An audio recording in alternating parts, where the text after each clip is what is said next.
ಆ ಥರ ಜೀವನ ರೂಪಿಸ್ಕೊಂಡು ಬಂದವರು. ಯಾವುದೋ ಒಂದು ಕಾನೂನು ಏನು ಈ ಹೋರಾಟಗಾರರ ಮೇಲೆ ಒಳ್ಳೆ ಮಟ್ಟದಲ್ಲಿ ಹೋರಾಟ ಮಾಡಿದ್ರು ಅಷ್ಟೇ, ಒಂದು ಕೇಸ್ಗಳು ಹಾಕೋದು, ಅವನು ತಡೆಯುವಂತ ಕೆಲಸ ಮಾಡೋದು, ಹತ್ತಿಕ್ಕುವಂತ ಕೆಲಸಗಳು ಮಾಡೋದು, ಇದೆಲ್ಲದಕ್ಕೂ ನಾನು ಬಲಿಯಾಗುತ್ತೆ.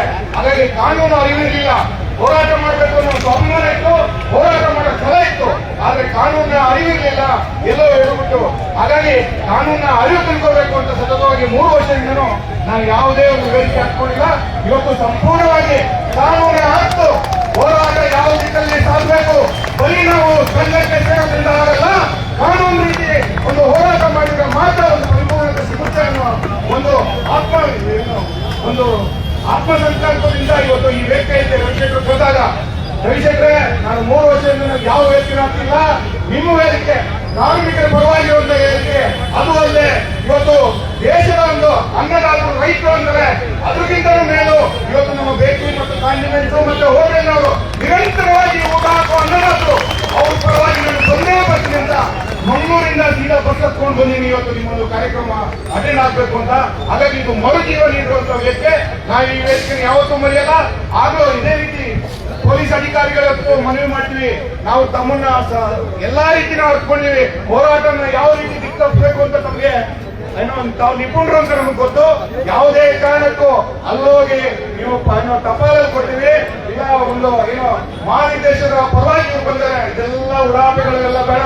ನಮ್ಗೆ ನೇರವಾಗಿ ಸಂಬಂಧಪಟ್ಟ ಅಧಿಕಾರಿ ಯಾರಿದ್ದಾರೆ ಅವ್ರ ಹತ್ರ ಮಾತಾಡಕ್ಕೆ ಅವಕಾಶ ಮಾಡಿಕೊಡ್ಬೇಕು. ನೀವು ಮನವಿನ ಸ್ವೀಕಾರ ಮಾಡೋದ್ರಿಂದ ಇಲ್ಲೇ ಇರ್ತೀವಿ, ಅಹೋರಾತ್ರಿ ಅದು ನಾವು ರಿಯಾಲಿಟಿ ಅಂತ ಹೇಳಿದ್ರೆ. ಅದೇ ರೀತಿ ರವಿಶೇಖರ್ ಬಗ್ಗೆ ಹೇಳ್ಬೇಕಂದ್ರೆ, ರವಿಶೇಖರ್ ನಿಮ್ಗೆಲ್ಲ ಸಿಕ್ಕಿರೋ ಒಂದು ವಜ್ರದ ಒಂದು ಆ ಒಂದು ರವಿಶೇಖರ್ಗೆ ನಾವೆಲ್ಲರೂ ಶಕ್ತಿಯಾಗಿ ನಿಲ್ಬೇಕು.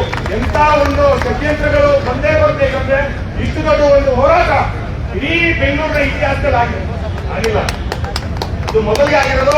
ಹಾಗಾಗಿ ನಿಮ್ಮಲ್ಲಿರೋ ಒಗ್ಗಟ್ಟು ಹೊಡಿಬೇಕು ಅಂತ ಸಾಕಷ್ಟು ಜನ ಪ್ರಯತ್ನ ಮಾಡ್ತಾರೆ, 100ಕ್ಕೆ 100 ಮಾಡ್ತಾರೆ. ಯಾಕಂದ್ರೆ ನಾವು ಇದೇ ಒಂದು ವೇದಿಕೆಯಲ್ಲಿ 100 ದಿನ ಹೋರಾಟ ಮಾಡಿದ್ದೀವಿ, 100 ಥರದ ಹೋರಾಟಗಳು ಮಾಡಿದ್ದೀವಿ.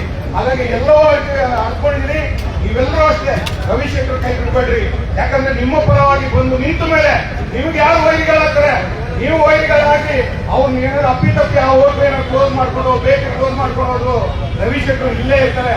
ಅವರೆಲ್ಲರನ್ನು ನಿಭಾಯಿಸುವಂತ ಶಕ್ತಿ ಅವ್ರಿಗೆ ಬೇಕಾಗುತ್ತೆ. ನಿಮ್ಮೆಲ್ಲರ ಒಂದು ಶಕ್ತಿ ಅವ್ರ ಜೊತೆ ಇರಲಿ, ಇದೇ ರೀತಿ ನಿಮ್ಮ ಹೋರಾಟಕ್ಕೆ ಜಯ ಸಿಗ್ಲಿ ಅಂತ ನಾನು ಇವತ್ತು ನಮ್ಮ ಎಲ್ಲರ ಒಂದು ಸಮ್ಮುಖದಲ್ಲಿ ಇವತ್ತು ನಾನು ಹೋಗಿ ಅವರಿಗೆ ಮನವಿ ಕೊಡುವಂತ ಮಾಡ್ತೀನಿ.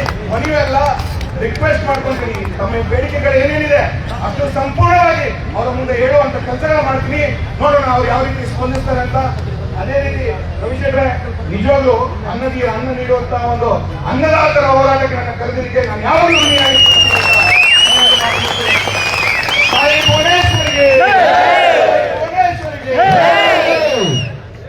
ಈಗ ಸಾಹೇಬ್ರೆ ಅದು ಒಂದು ಜೆರಾಕ್ಸ್ ಆಗೋದು ಬನ್ನಿ ಸರ್, ಸರ್ ಬನ್ನಿ ಸರ್ ಬನ್ನಿ ಸರ್ ಅಲ್ಲ ಅಲ್ಲಿ ಜೆರಾಕ್ಸಿಗೆ ಹೋಗೋಗಿದೆ ಸರ್, ಬರ್ಬೇಕು ಎಲ್ಲರೂ ಸರ್ ಒಂದು ಮನವಿ.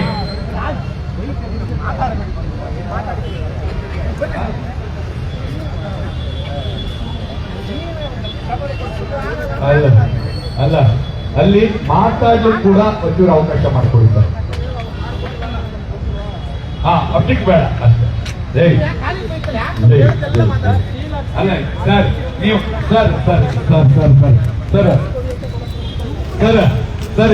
ಸರ್ ಯಾಕೆ ನೀವು ಮೈಕಲ್ ಮಾತಾಡ್ತೀರಿ ಅಂತ ಹೇಳಿದ್ರೆ ಸರ್, ನಾನ್ ಮಾತಾಡ್ತಾ ಇರೋದು ಇವರು ಧ್ವನಿ ಸರ್, ನನ್ನ ಧ್ವನಿ ಒಬ್ಬರೇ ಆಗಿದ್ರೆ ನಾನು ಹಂಗೆ ಮಾತಾಡ್ತಿದ್ದೆ, ಇವ್ರ ಧ್ವನಿಯಿಂದ ಇವರು ಹೇಳಕ್ಕೆ ಮಾತಾಡ್ತಾರೆ ಅಷ್ಟೇ.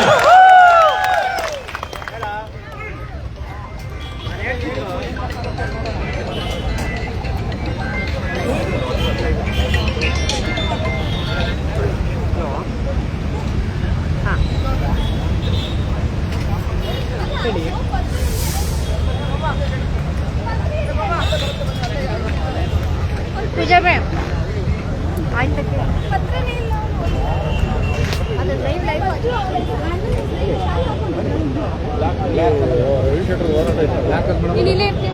ಪರವಾಗಿ